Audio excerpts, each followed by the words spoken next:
Assalamu alaikum aziz qarindoshlar. Bugun 2024 yili 12 oydagi 28 kuni men Amerikaning Los Angeles shahrida yashaydigan Erkin Sidiq ikki haftada bir qatim qiladigan naq maydon videosini hozir boshlayman. Bugun jami 5 cho'ng mazmun bor. Uniki birinchisi Uyg'urlar haqida. Ehtimol amanglar bundan yaxshi ko'ngil bilib hozir. Suriyadagi Uyg'urlarning ahvoli to'g'riliq o'tganda sizlarga men o'miz ahvolini deb bergan konkret ishlardan bir ishonchlik manba topolmag'achqa bir narsa deyolmagandim. Keyin Angliyaniki Telegraph degan media shirkati bir narsa e'lon qildi. Qarab qo'yay, Telegraphga deyman.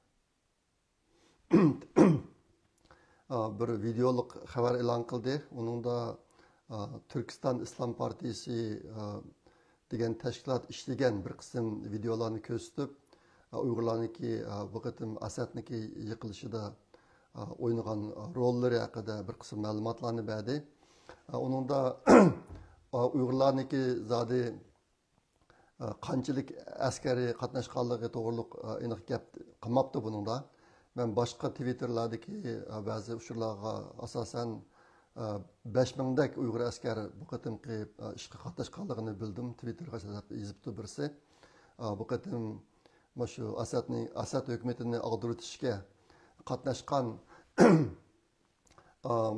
askerlarniki jami soni 25,000 atrofida ekan. Bunun ichida Uyg'urlar 5000'dek Uyg'ur askerlari bor ekan endi.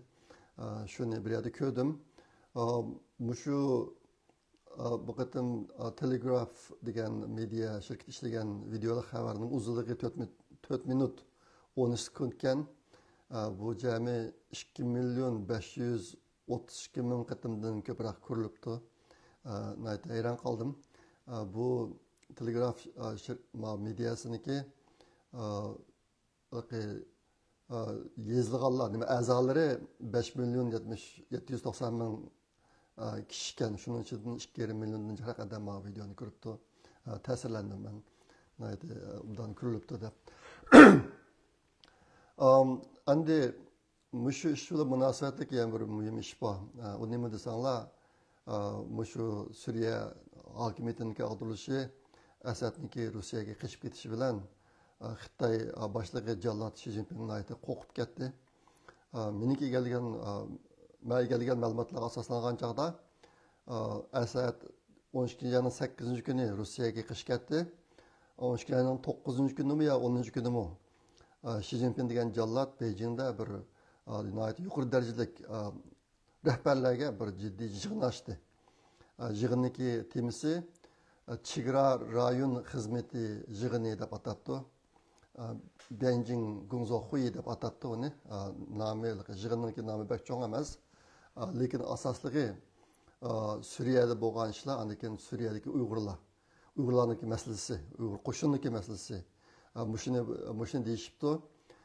Men Xi Jinping maxfiy holda Sharq Turkistonga berib keldi deb anladim shu vaqtning o'zida. Berib keldi deb anladim. Ishqilib umumlik vaziyat nima desanglar, Xi Jinping intayin jiddilashib ketdi bu ishdan keyin.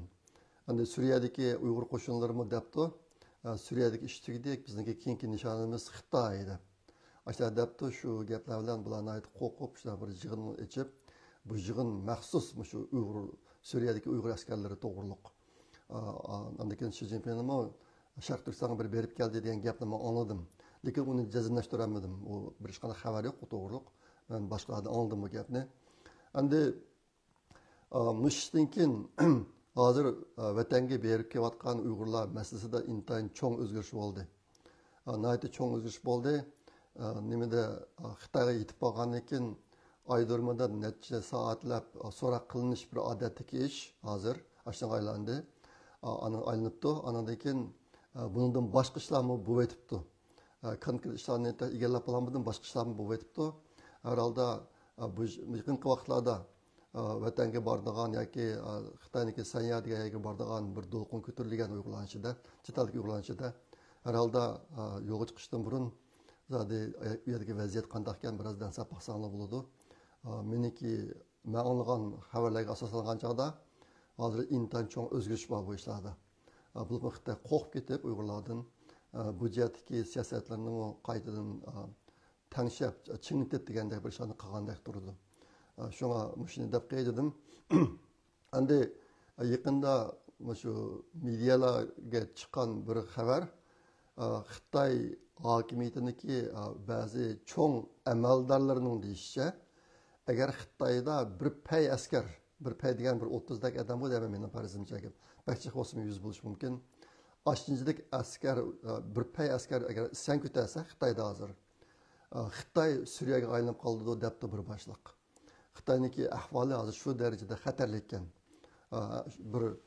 Bir kichkina bir plikniki plikka o'tishini saqlab turayotgan bir vaziyat. Agar plik o'tishib qolsa Xitoyda noyati cho'ng qalam qancha chiqadi deb mushunga yondab turib bu gaplarni o'tirib chiqdi.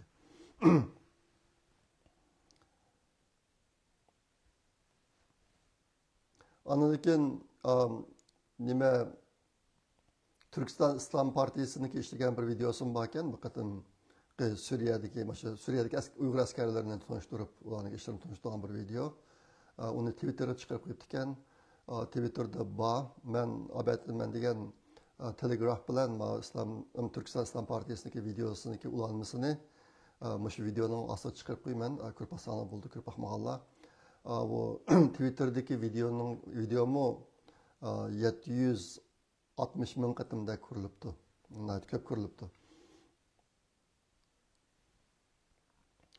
Endi menga yaqinda men erishgan yana ba'zi boshqa uchurlar bor Uyg'urlar haqida. Uniki birisi 2017-2018 yili cho'ng ko'lamli tutish bo'lgandan keyin shu chog'da tutilib ketgan Uyg'urlar ichida o'ldirilganlarning soni intayin ko'pga. Va ko'pkan men buni burun bilatdim, xabar qilgan. Menga bir soqchi organidan kelgan, organ ishlagan odamdan kelgan ma'lumotda 9 million Uyg'ur yo'qolib ketdi Uyg'urlar jamiyatidan degan uchur kelgan. Men buni Twitterlarga chiqardim, leksiyada so'zladim, suhbatlarda so'zladim. Bu 9 million Uyg'ur yo'qolib ketdi deb. Endi men yaqin kelgan ma'lumotda haqiqatan 2017-2018 yil ichida dastlabki tutilgan, cho'ng ko'lamda tutish bo'pti. Shu tutilgan Uyg'urlar ichida hech qanday siyosiy yoki huquqiy tayanchiga yo'q kishilar, chet ellar aloqasi yo'q, hech kim izlamaydigan Uyg'urlardan intan ko'p sonli Uyg'urlar o'ldirilibdi 2 yil ichida. Ben bu xabarni oldim yaqinda. Bak ko'nglim yerim bo'ldi. Ben buni anlab kelgan, deb kelgan, lekin maqata meni bu ish biroz jazmlashdi endi. Hozir nimada vatanning ishlarida ba'zi bir o'zgarishlar bor ekan. Masalan, burun Uyg'urlar Xitoyga chaqilolmaydigan bo'lib ketgan. Agar Uyg'urlar Xitoyga chaqilib qo'ysa, qanchalik u o'tirdagi ziyatniki qanchalik cho'ng kichik bo'lishidan qat'iy nazar Uyg'urlarni shu chog'da tutib ketadi. Uyg'urlarga hech qanday inglizcha tolerance deydi. Hech qanday bir imkoniyat yo'qlam. Agar Xitoy bilan bir narsa deyishib qolsa, cho'g'im Uyg'urlarni tutib ketadi. Hozir buni Xitoylarga kengaytibdi. Agar Xitoylar bir Uyg'urga chaqilib, buzaq qilib qilsa, agar Uyg'urlar ma'lum qilsa, Xitoyni tutadi ekan hozir. Yaqinda mana bir o'zgarish bo'libdi. Oniki yana bir bo'lgan o'zgarish ehtimol xabarlarda bor. Yaqinqi nechalarning mobaynida Sharq Turkistondagi ko'chalarda usul o'ynaydigan odamlarning hammasi Xitoy bo'lib ketgan. Bular Uyg'urlarni yo'qotib, Xitoylarni tarbiyalab, Xitoylarga Uyg'urcha kiyimlarni kiydirib, Sharq Turkistonga borgan sayohatchilarga usul o'ynab, naqsha aytib degandek ashlarni qildigan bo'lib ketgan. Shu yaqinqi vaqtlarda ishkirdan kelgan shu sayohatchilar fikr qilib, norozilik bildirib qo'yishqa. Biz Uyg'urlarni ko'rdik kelsak, Uyg'urlar ne ketdi? Qani bu Uyg'urlar? Bu hamsi Xitoy ekan, o'zimizga o'xshash odamlar ekan deb fikr qilib yurib, hozir endi ko'chalarda usul o'ynaydigan, naqsha aytadigan Uyg'urlarni ko'paytirdi yaqin. Shu xil ko'p yerlarda Uyg'urlar usul o'ynaydigan bo'libdi Xitoylarning o'rniga. Ammo tozaliq ishlari hamsi 100% degidek Uyg'urlar ekan. Aniki yemir bo'lgan o'zgarish hozir Uyg'urlar o'zining uyini Sharq Turkistonga sayohatchi bo'lib kelgan Xitoylarga ijaraga berib turadigan ishlarga yo'l qo'yiladigan bo'libdi. Ehtimol xabarlarda bor. Chet elda Airbnb deb o'zining uyini mehmonxona o'rnida ishlatadigan ishlar bor. Bu tarqib ketdi hozir. Hozir bizning Sharq Turkistondami Uyg'urlarniki o'ziniki ortiqcha uylarini Airbnb'ga o'xshash mehmonxonaning o'rnida sayohatga kelgan Xitoylarga ba'sa buldigan bir siyosat chiqibdi. Bu ishkirdan kelgan Xitoy sayohatchilar Uyg'urlarniki shunday uyda turishini bak yaxshi ko'rdi ekan. Ashna bir ishlar yo'l qo'yilibdi. Ondan keyin hozir endi Uyg'urcha maktab degan narsalar butunlay yo'qolib ketdi. Xabarlarda bor. Uyg'ur bolalarning hammasi Xitoy bilan birga o'qiydi. Sınıfniki en oldida minayotgan 4-5 o'quvchilarniki hammasi degidek Uyg'urlar ekan hozir. Uyg'ur bolalarning o'qishi intayin yaxshi ekan. Sınıfniki oldidagi o'quvchilar hammasi Uyg'ur o'quvchilar deydi. Yaqinda yine ba'zi Xitoylarniki xabarlar chiqibdi. Buningda o'tgan yil 2023-yilda Sharqiy Turkistonda ayzi kasali bilan yuqumlangan Uyg'urlarning soni 100 mingdan eshibdi. Ashunday bir rekord bilan Uyg'urlar 6-o'rinda turdi ekan. O'lkalar bo'yicha seçtiğin joylar ashunday bir xabar chiqibdi.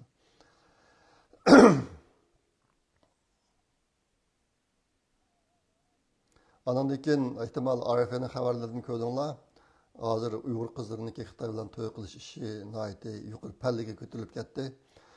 Buningga hozir endi burun bir qism kishilar shaxsiy shirkat ochib Xitoy qizlarini Uyg'ur erlariga tanishtiradigan ishlarni qildi ekandik. Hozir bu endi hukumatniki bir xizmatiga aylangan o'xshaydi. Hukumat bu ishga aralashib Uyg'ur qizlarini Xitoy bilan to'y qilishga urlashtiradigan ishlar bo'lib ketdi bir yuqori pallaga chiqibdi. Shunday qilib biz Uyg'ur erlardan ayrilib, qizlarimizdan ayrilib qoldik. Ahvollar bek ichinishliq. Bu jihatda videolar bek chiq, uni sizlarga ko'rsatgim kelmadi. Ahvol bek og'ir ish qilib. Ondan keyin hozir ham qish kirdi, 12-oy bo'lib qoldi. Uyg'urlarniki aşağı silinishini boshlanibdi. Bu jihatda videolar chiqibdi to'rlarga. Yaqinda chiqqan yana bir xabar bu Uyg'urcha nima Xitoydagi Uyg'urcha TV televizor xabarlariga chiqyapti. 2025-yil 1-oyning 1-kunidan boshlab 18 yosh va undan yuqori yoshdagi erlarning hammasi harbiylik tizimlatmasi bo'lmaydi ekan. Uni majburiy harbiy bo'lish bir ishi boshlanibdi endi. Bunun Uyg'urlarmi qatnashishga o'xshaydi. Uyg'urlarning erlari ancha ko'p qolmadi. Qilib qolgan erlarni endi mushqim soldigan bo'ga o'xshaydi. Ondan keyin yana bir video yaqinda to'rlarga chiqqan. Xitoylar ishlabdi buni. Bu Xitoyda 1 milliard 400 million nüfus bor. Urumchida 4 million nüfus bor, ammo ko'chada odam yo'q. Odamlar nakatdi deb. Urumchiniki ko'chalarida odam yo'q. Ashtaq degan bir videolar chiqibdi.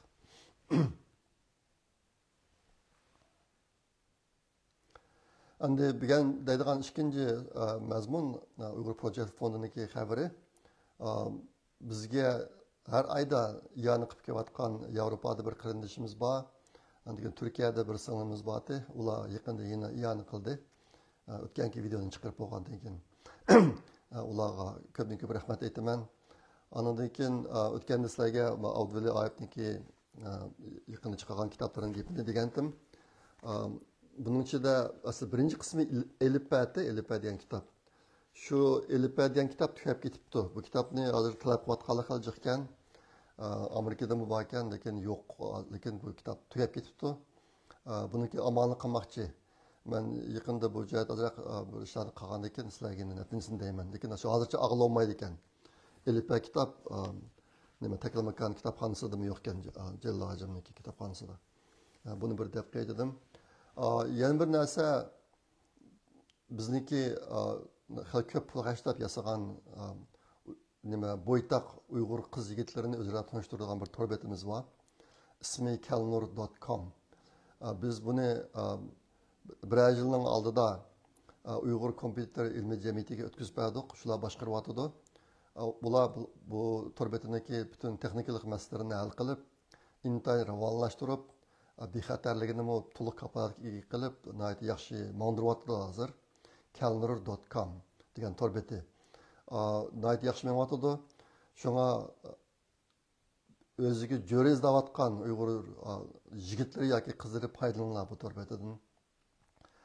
Biz shu yot millatlardan to'qib ketishni azaltish uchun shu Uyg'urlardan o'ziga jo'ra izlayotgan yoshlarga yordam qilish uchun bu torbetni yasadik. Bundan foydalanlar. U haqsiz. Buni bir tilab qo'ydim. Endi bugungi so'zlaydigan uchinchi mazmun Xitoy haqidagi xabarlar. Xitoyda hozir umumyuzlik tushkunlik andikin nima deymiz? Qayg'u kasali paydo bo'libdi. Bu kasal hamma yoshdagi kishilarda bor ekan. Bo'libmi yoshlarda? O'rta maktab, oliy maktab o'quvchilarida bak ig'ir ekandiq. 18 yoshdan 24 yoshgacha bo'lgan o'quvchilarning ichida shu qayg'u kasali yo'yijing var, Xitoyda yo'yijing deydi, qayg'u kasali. Shunga giribdor bo'lganlarning soni 32% atrofida. Hozir bu hamda kengayib boshlang'ich maktablarga bog'ilib turibdi. Chiqib Xitoyda umumyuzlik bu kasallar umumyuzlik tarqalib turibdi hozir. Asosli nima desa, maktab berib o'qiydi, lekin istiqbol yo'q. Kelgusida nima qilishni bilmaydi. Xizmat yo'q degandek. Mana shu ahvol bilan tushkunishish ahvolidan eg'ilish ketibdi.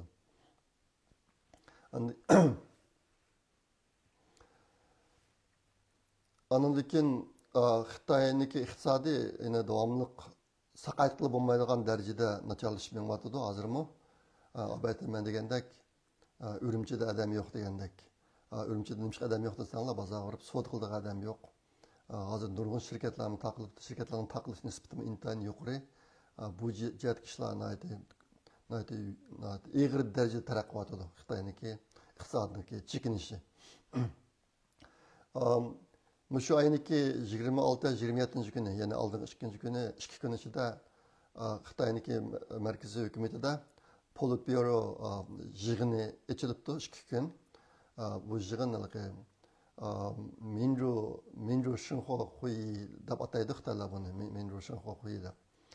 Demokratik turmush yig'ini deb. Amnatda bu yig'inniki ismi buna kichik bo'lgan bilan bu yig'inda cho'ng masalalarni hal qiladi odatda. Masalan, yangidan kishilarni vazifaga qo'yadigan yoki kishilarni vazifasini evetadigan ishlarni burun Xuyobangmi mushta bir yig'inda o'ziniki vazifasini arlagan mushta ishlar bo'ldi. Maqati men mush yig'in ochilibdi. 2 kun ochilib, bu qatimqi yig'inda sal men burun kutmagan ahvol yuz beribdi. Men his qildim.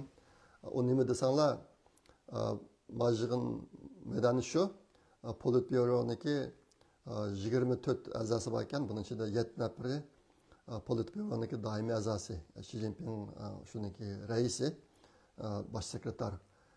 U yolg'iz o'tirgan Xi Jinping o'tirdiki jumloq ustalniki ikki tarafida o'tirgan 6 odam Politbyuroniki doimiy hay'at a'zolari. Bunda jami 7 odam bor.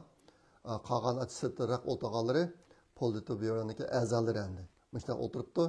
Bu yerda asosliqi mening diqqatimni qo'zg'agan narsa Xi Jinping degan jallod yana bir podshodek o'tirdi bu yerda.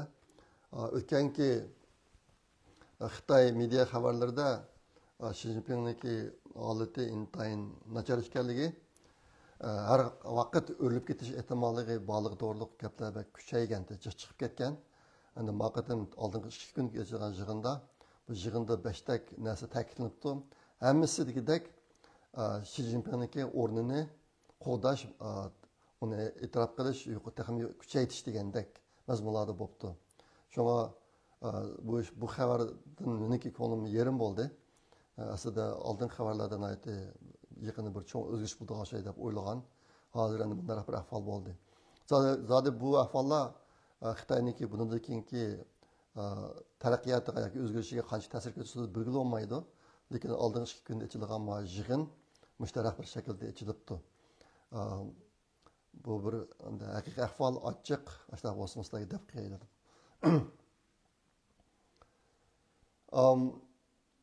Xitoyda hozirmi harbiy boshliqlarniki tutilishi, vazifasidan qoldirilishi davomlashyotidi. Bu jihatdagi ishlarni ig'ir menyotidi. Shu yaqinqi bir necha yil ichida muavin ministr va undan yuqori darajalik shu harbiy boshliq va boshqa ma'muriy boshliqlarniki tutilganlarning soni 56 dak odamga berib bo'libdi hozir. Bu intayin kuchli davom qilyotidi bu ishlar. Ashning bilan Xi Jinping degan jallodga bo'lgan norozilik, unga piygi tushish degandek bu ishlarni tan kuchib menyotidi. Hozir bu ahvol yana shu oldingi ish gapni ichidami endi davomlashdi bu ishlar.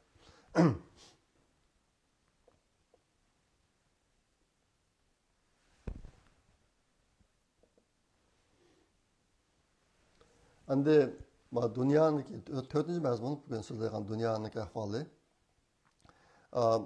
Dunyo miqyosida bir zo'r o'zgarish bo'lyotdi. 2024-yilda bu yil 76 dak davlatniki rahbarlarida almashish bo'libdi.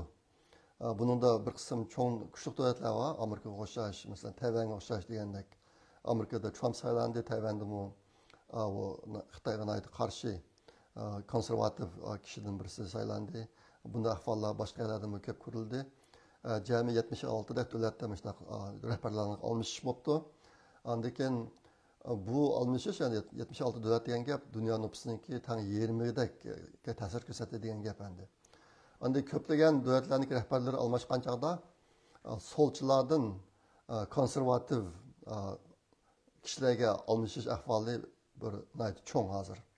Mutlaq emas, lekin ko'p sondagi ahvollar o'ngchilarniki konservativlarga almashishi bo'ldi hozir.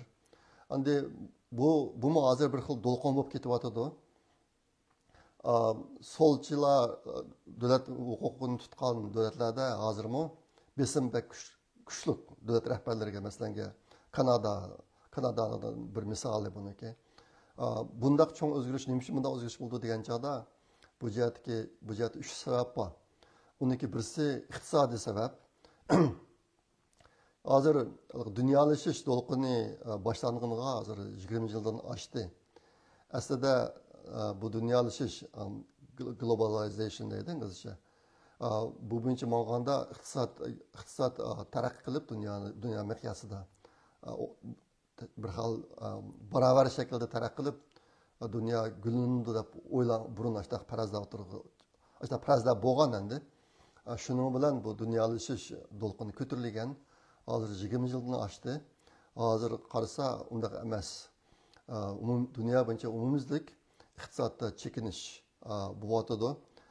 Nəhayət ağır məsələ ortaya çıxdı. Solçularnınki siyasəti hərgizmi iqtisadi cəhətdəki bərabərlikni küçəytmədi. Onun əksincə boy kambag'al farqi küçüyüb ketdi. Buniki bir misali Xitoy. Xitoy yaqinqi 10-20 yil ichida nəhayət taraqqiy qildi. Lekin bu pulni yanchiqqa tiqqanlarning soni intayin oz. Kambag'allar yana nəhayət kambag'al bo'yicha turaveryapti hozir. Boy kambag'allarning farqi intayin kuchayib ketdi. Ondan keyin pul paxolligi intayin og'ir darajada yuz berdi. Buni butun dunyodagi hammadan his qilg'ilgandi Uyg'urlar shundoq.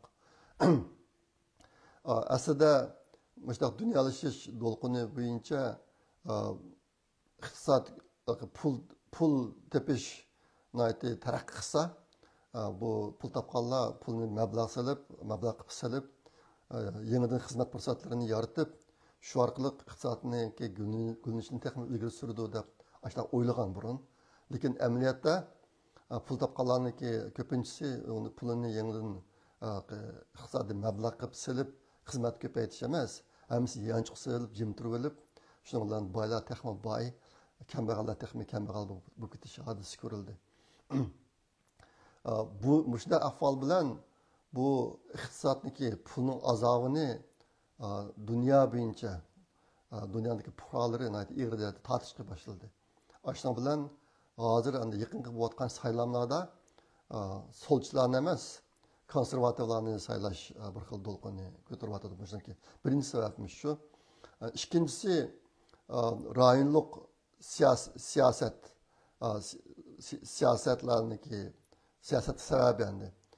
Bunun da bir tipik rol oynagan narsa Suriyaniki vayron bo'lish bilan nurg'un kishilar Suriyadan boshqa davlatlarga panatlab ketdi. Masalan, Yevropaga, Kanada, Amerika degandek nurg'un davlatlarga ketdi. Men sizlarga buni ko'p qatim dedim.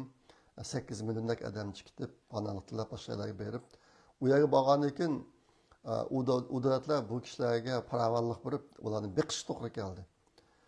Shu beqish natijasida aslida qiyinchilik ichida yashayotgan yerli xalqqa qaragan chog'da ko'chmanlarga paravanlikni texnik yaxshiroq beradigan, yordamni ko'proq beradigan yoki ko'chmanlarga yordam berish sababidan yerliklarga berilayotgan yordamni ozib ketadigan mushlar ahvollar yuz berib, dunyo bo'yicha umumyuzlik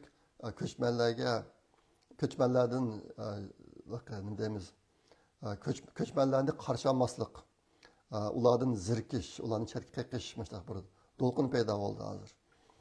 Ashna bilan yaqinqi vaqtlarda bu solchilar ko'chmanlarga bek amroq ishini bek echib o'tadi. Bunun çoğu misali Amerika'nın Kırvatistan hazır. Nurgun işler yüz beriyotdi yaqinda. Jinoiy ishlar, Kanadada shu. Ashlar yüz berib turibdi. Bu shuning hammasiniki yeniden kelgan ko'chmanlar bilan munosabat bor endi. Ashlar bu boshqa xalq to'y deb munosabat chog'da. Shu solchilarniki ishni cho'ng echitib ko'chmanlarni akilish siyosatidan tuyib hozirgi saylovlarda endi konservativlarni saylaydigan ahvollar yuz beryotdi. Bunun üçüncü sebebi medeniyet, milli medeniyet yoki milliy qimmat qarshi jihati bo'lyotdi.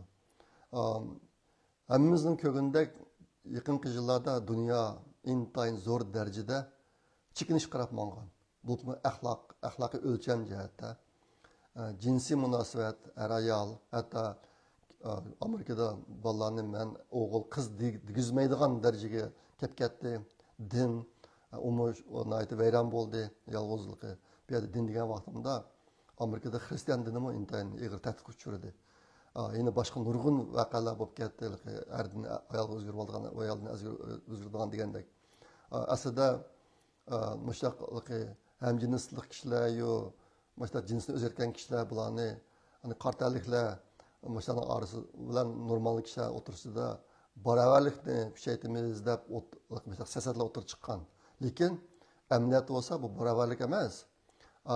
Bu g'ayri normal kishilar odat kishilarniki besha chiqib olgan ahvollar shakllanishga boshladi Amerikada. Ishqilib bu jihat kishilarni ig'ilishib olgan. Shuning bilan hozir endi solchilardan voz kechib konservativ rahbarlarga yuzlanish Müştəq bir ahvali yüz berdi. Meniki, ben Allah günleri New York ve Kaliforniya bular hamısı yeşil ştat işkilisi, demokratçılarniki ştatları. Bu qatimki saylamda intayin zor özgürlük yoktu. Gerçi bu işkil ştatdaki saylam bileti yenilam demokratçılarga ketken bolsa mı? Lekin nayi boyunca qaragan chaqda demokratçılardan cumhuriyetçilerge özgerigen nayilarning soni şiddet bilan eşipti. Işqilib, müştaq bir yüzleniş dünya miqyosida bo'ldi. Bunun natijasini hozir hammamiz ko'rdik. Anikin Amerikada diversity, equality and inclusiveness degan bir ish bordi. Diversity degan rangdor bo'lish, equality degan baravar bo'lish, inclusiveness degan hamma millatlarni o'z ichiga olgan bo'lish. Bizning idoradami mushu temada bir axloqiy ta'lim tarbiya boti majburiy har yilda qilmasak bo'lmaydigan bir soatdan uni shu tarbiyalash kursiga qatnashib onadagi intan bir mizdaqi ashta bo'lib ketgan mushlarda kishilarni aytdi zirikdi natijasi yaxshi bo'lmadi mana aytgan chog'da masalan o'tganda Boeing shirkatiniki ishini deb berdim. Boeing shirkatida 60% rahbarlarni mushtaq normal emas qandaymiz jinsni o'zgartgan qartallik bu degandaklak odamlarni rahbarlik organlarga sonini 60% qilamiz deb ashab narsani qilib yo'l qo'yib ekan. Yasagan aeroplanlarning sifati tushib ketib, oraliqda bir qatim bir haftada 7 dak aeroplanning vaqa chiqdi. Ashdan bilan Boeingmi bu jadagi siyosatini, burungi siyosatidan voz kechdi hozir. Mana o'zgarishlar bo'ldi. Endi xabarimizda bo'lgandek konservativlar milliy madaniyatni yoqlaydi, uni qo'g'daydi, uni davomlashtirishni istaydi. Solchilar bo'lsa, uni vayron qilishni istab keldi yaqin vaqtlarda. Ajoyib dunyo bir nacharlik tarafga qarab o'zgarib mongan. Endi vaqtim dunyo bo'yicha mana bir o'zgarishning bo'lishi Trumpniki Amerikada Trumpning saylanishi bilan bu ishlarda nihoyatda tez sur'atda o'zgarish bo'layotdi hozir. Yaxshilanish bo'layotdi.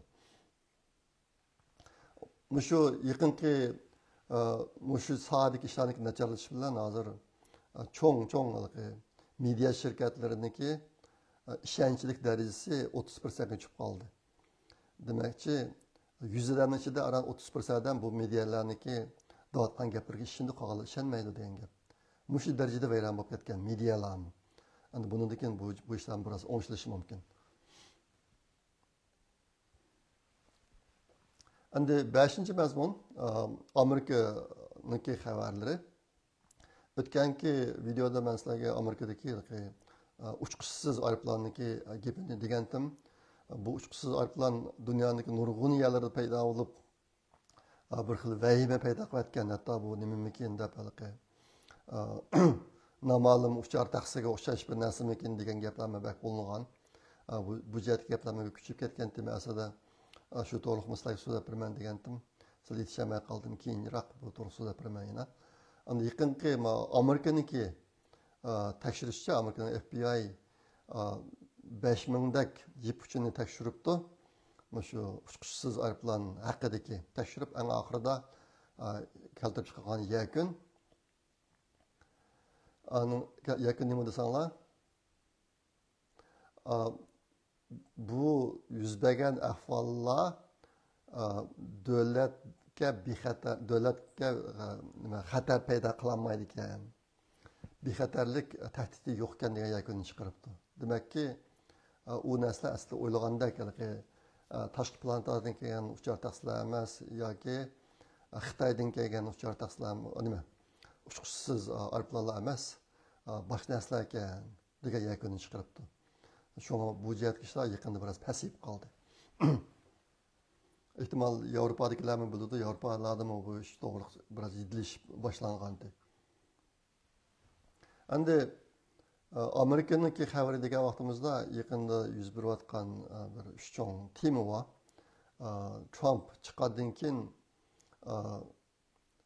Trump Kanadani Amerika'nınki 51. shtat qilib olish, undan keyin Panama kanalini setib olish, o'tkazib olish, undan keyin Grenlandiya Daniyaniki bir avtonomiyalik rayoni bu. Grenlandiya deydi İngilizce. U yerni setib olish degan mana shu gapni o'tirib chiqarib, yaqinda bu qiziq temalar bo'lib ketdi.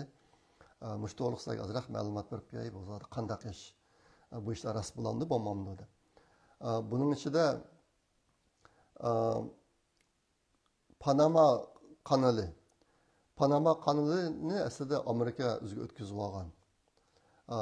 O'tkazib olib, u kanalni yasaydigan bo'lib, Fransiya oldida bu kanalni yasashga boshlab, kompyuter emay 20 yilda to'xtab qilib, davomlashtirolmay bir xil kasal paydo bo'lib ketib, bu yerda pashidan yuqadigan. Ham iqtisodiy chiqim bo'lib ketib, Fransiya davomlashtirolmay ki uni Amerika setib olib bu kanalni.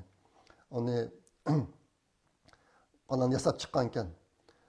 Bu kanalni yasashga bu kanalni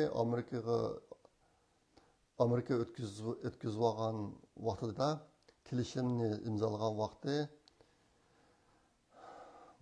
ana vaqtda aniq ekan qilib bo'ldi aslida. Bu kanalni yasashga Amerika 375 atora 1904-yildan 1914-yilgacha 10 yil yasabdi Amerika. 10 yil yasab 375 million dollar pul xərcləbdi. Bu pulni hozirgi pul bo'yicha agar aylandırsa bu necha yuz milliard dollar pul olib ketadi. 1904 yildagi pul bilan hozirgi pulniki kuchida zo'r farq bor endi. Lekin shu 10 yil shu kanalni yasash jarayonida pashidan yuqadigan bir xil kasallar paydo bo'lib ketib, uni davolay olmay Amerikaniki ishchilardan 5600 dek odam o'lib ketib ekan. O'lib ketib, shundan keyin bu kanalni Amerika boshqarib kelayotgan ekan. Taki 1970-yillarga kelganchilik. 70-yillarga kelgan chog'da Amerikaniki Carter degan prezident bor vaqtda demokratchi.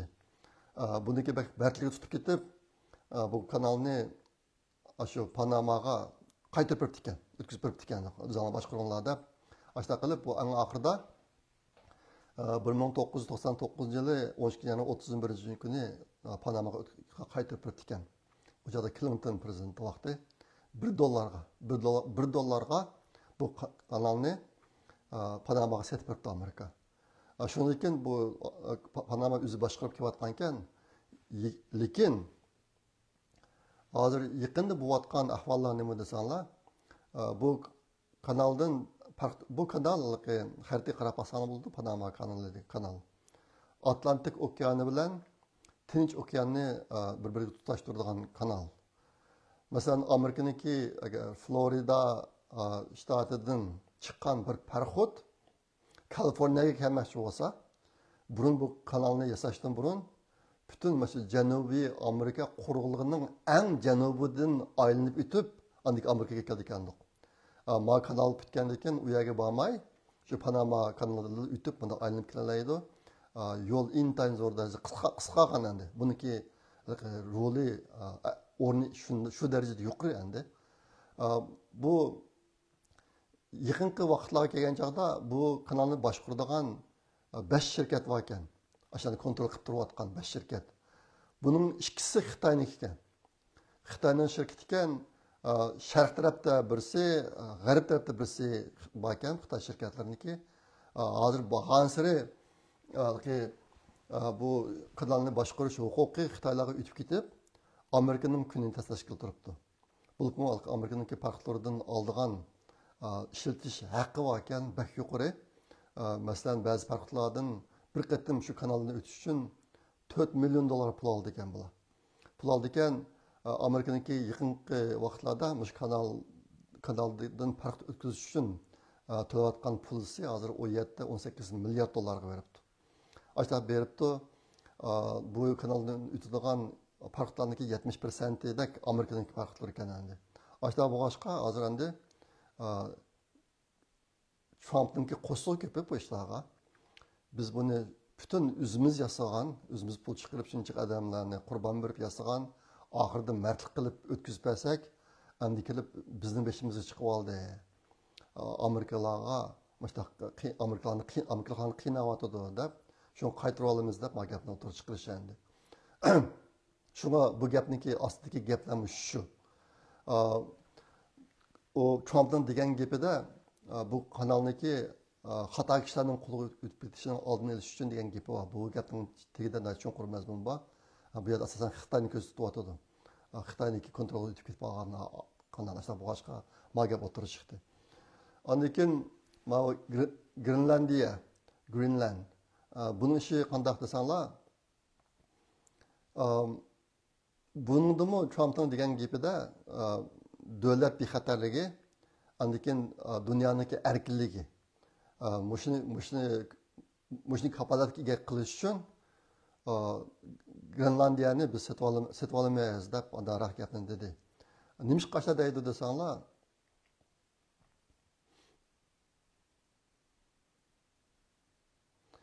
Amerika 1867 yildan boshlab bu Grenlandiyani o'ziniki zaminni qilish, setib olish ashtaqa narsani o'ylab kelayotgan ekan, lekin bu amalga ish bo'lmagan. Hozir bu yer nimaga tava? Daniyaga tava. Ondan keyin hozir endi bu Trumpniki nima uchun bu yerga qiziqib qoldi desanglar, bir necha sabab bor buniki.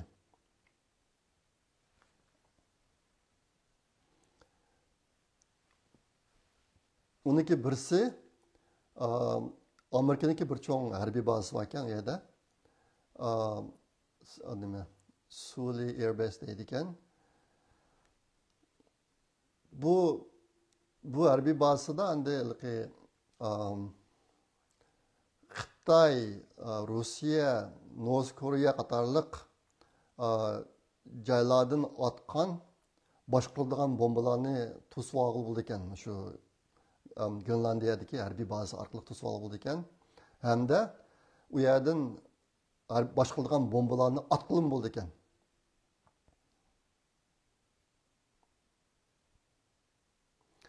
Bu birinchi sabab. Ikkinchisi, bu Grenlandiyada bir xil material bor.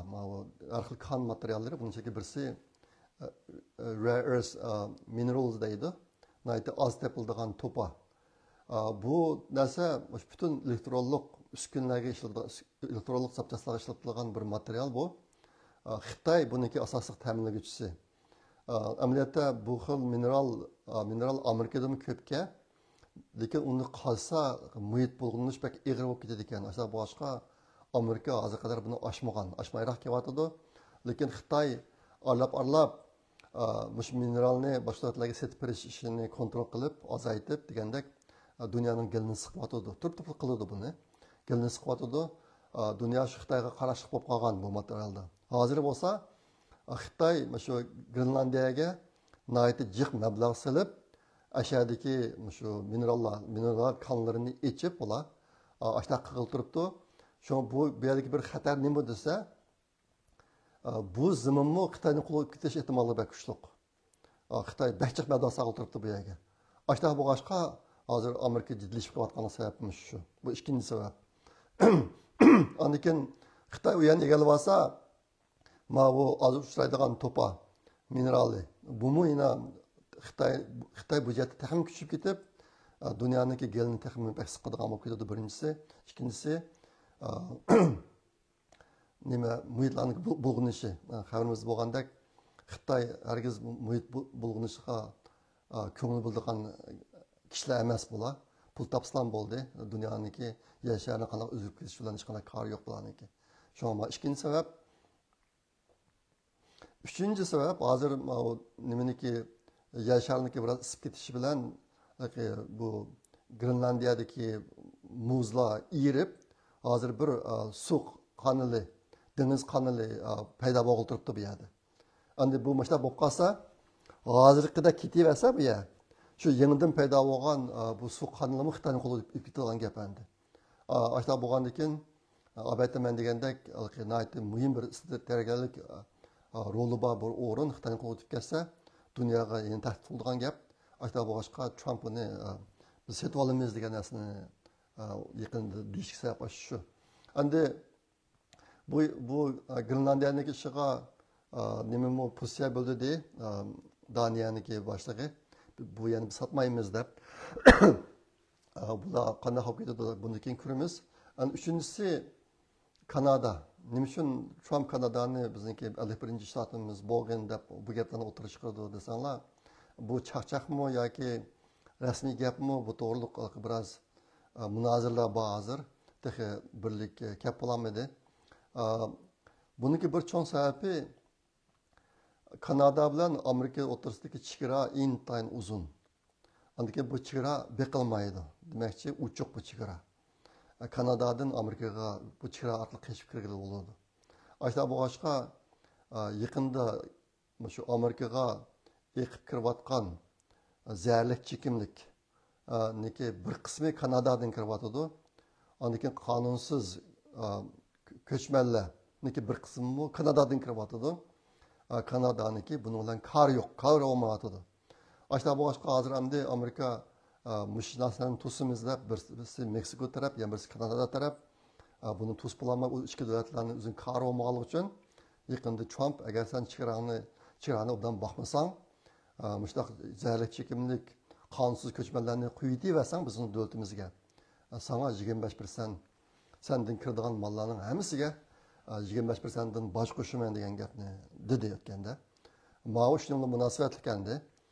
Aşkapni degan nima 25% bojdan gapini degandan keyin Kanada'nınki baş ministeri Justin nimeniki Trump'nınki uyga keldik, hep kurashdi, shu kurashga vaqtda chaqchaq qilib bu gapni degan.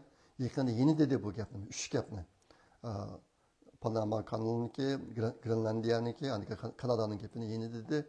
Şuna andi bu gaplarning hammasi oxirida qarasanlar Xitoydan kelgan tahdid Amerikaga kelayotgan shu zararli chekimlik ko'chmanlar andikin dunyoga Xitoydan kelgan tahdid mushlarlarniki ozlatish Xitoyniki dunyoga hukmron bo'lishini oldini olish uchun bu narsani o'tirish qilyotdi. Endi bu narsalar chuqur shundoq bo'lamdi degan chog'da hozircha bir narsa degil olmaydi. Amerikanınki bu ishlarni o'ziga o'tkazish ehtimolligi intayin tuvan hozir. Bak tuvan. Endi bu Trump'niki bir xil ish qilish strategiyasi deb qarashga bo'ladi. Trump odatda bir gapni intayin qattiq qilib etib oldi bilan keyin sal yumshab o'ziga foydali sharoit yaratadi. Savdo kelishimlariga o'xshash ishlarda yaratadi. Shunga ma'mu shu ashunda strategiyaniki bir qismi bo'lishi mumkin deb qarayotganlar biroz ko'p. Lekin Amerika bu ishlarni o'ziga o'tkazib olamdi degan chog'da uniki ehtimolligi tuvan hozirgi vaqtda. Trump bir amaliyotchi bu odam. Prinsip qancha parvo qilmaydi. Unum birdigan yo'lni topsa uning uchun esilgan odam endi. O yuqoridagi ishlarni shu ashtaq o'ziniki mijozniki bir qismi deyishga bo'ladi. Mishada deb qo'ygan yana bir gap o'tganda men Trump'niki Xi Jinping mening do'stim deganligini o'tirib qo'ygandim. Yaqinda bu to'g'riliq yana ba'zi yangi uchurlarga erishdim. Shu qitimki yaqinki Trump Xi Jinping mening do'stim degan vaqtida bu Xi Jinping mening do'stim demabdi, Xi Jinping mening do'stim ti debdi. Burun mening do'stim ti debdi. Past tense deymiz. He was my friend debdi. He is my friend emas. Şuna sözde biraz fark varken, şuna hazırki yakın vaqtlarimizda he is my friend, Xi Jinping mening do'stim degan gapni anlamadim. Aslida men anlagan buraqi gap, u mening do'stim degan gapkan. Ash gapga qo'shib u yamir gapni nima debdi? U mening do'stim lekin u hozir yetib bog'lolmaydigan jiratga ko'rik bo'lib qoldi degan gapni qo'shib debdi bu. Bu yerdagi yetib bog'lib bo'lmaydigan jiratga ko'rik. A far away bridge hard to reach degan bir gapkan bu. Amerikada bir kino varken a far away bridge hard to reach degan bir kino varken ben bu gapni anlagandan keyin kinoni tekshirib baktım. 2 kun o'tgan urushi vaqtlarida kino ekan bu. Trump bu gapni ishlatibdi demakchi o'g'ini men do'st bo'laymi degan ammo u do'st bo'lib bir yetib bog'lib bo'lmaydigan jiratga ko'rik aylanib qoldi degan gapni debdi endi. Menga tushunganim shundaroq bu o'tganniki degan gapimga ozroqcha qo'shimcha tushuncha berib qo'ydim. Endi yaqinda Amerikada bo'layotgan yana bir ish birinchi ayning 20 kuni Trumpniki taxtga o'tirish marosimi bo'ladi Washington DC'da. Hozir Amerikadagi nurg'un cho'ng shirkatlar mushu birinchi ayning 20 kundagi marosimiga pul iyon qilyotdi. Ko'pinchilari $1 million ba'zilari $2 million pul berganlarmi bor. Bu shirkatlar uchratib bo'ratdi bu pulni. Shu natijada nima ahvol kelib chiqadi desa, Amerikaning tarixida ko'rilib boqmagan darajada birinchi ayning 20 kundagi Trumpniki taxtga o'tirish marosimiga iyon qilish bir vaziyati vujudga keldi hozir.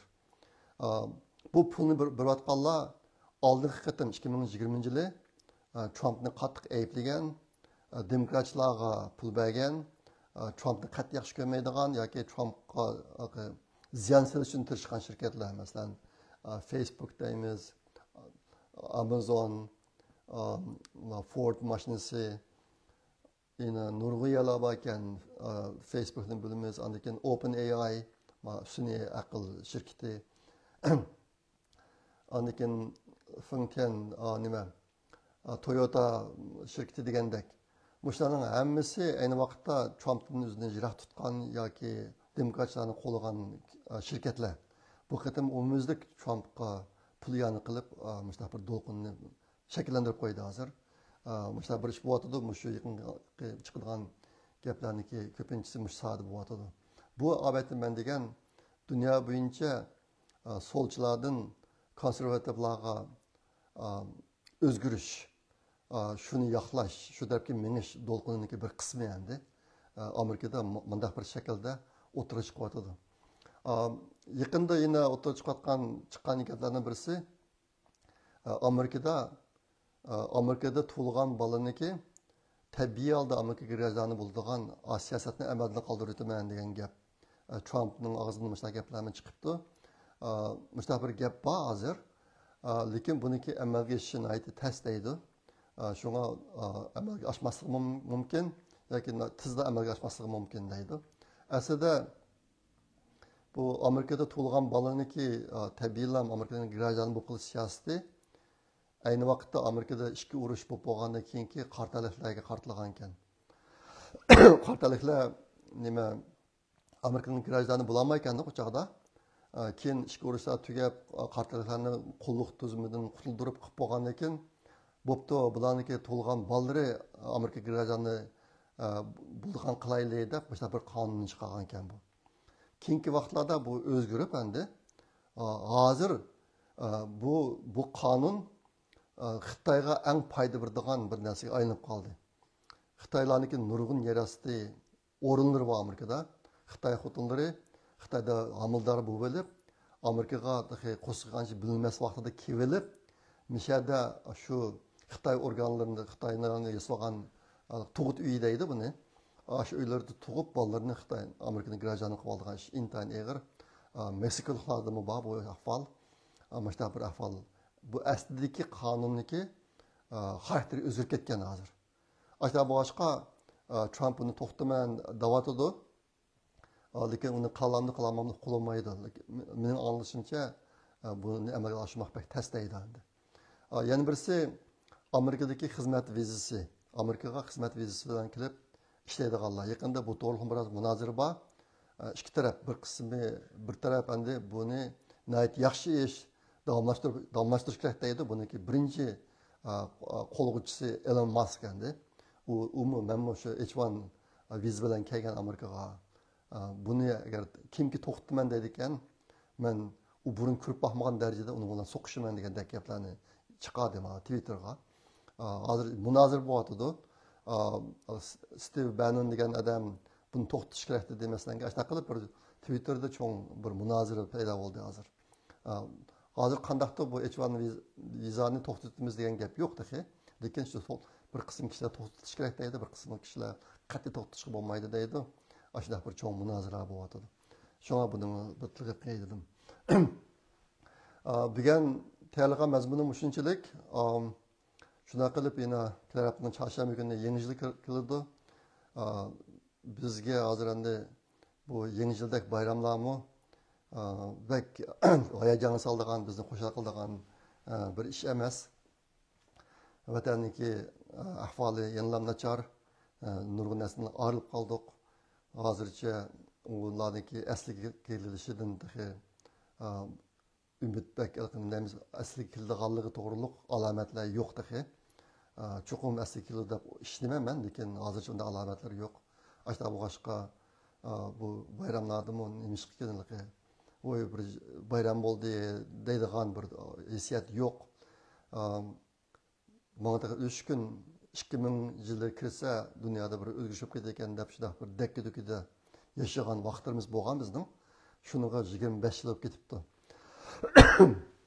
Men o chaqda Silikon Kremniy jilg'isida ishlayotgan vaqtimda mana aytib deb bo'g'chilik 25 yil bo'libdi hozir. Buni necha kundan keyin 2025-yilda kirdi. Ashta bo'lsa-mu amalan bayramni xushal-xuram o'tkazishga tirishaylik. Necha kun baldir bo'lsa-mu hammalarniki yangi yil bayrami muborak bo'lsin. Bu damsa kilar qatim kirishchi omon bo'linglar. Xayr, xo'sh, Allohga omonat.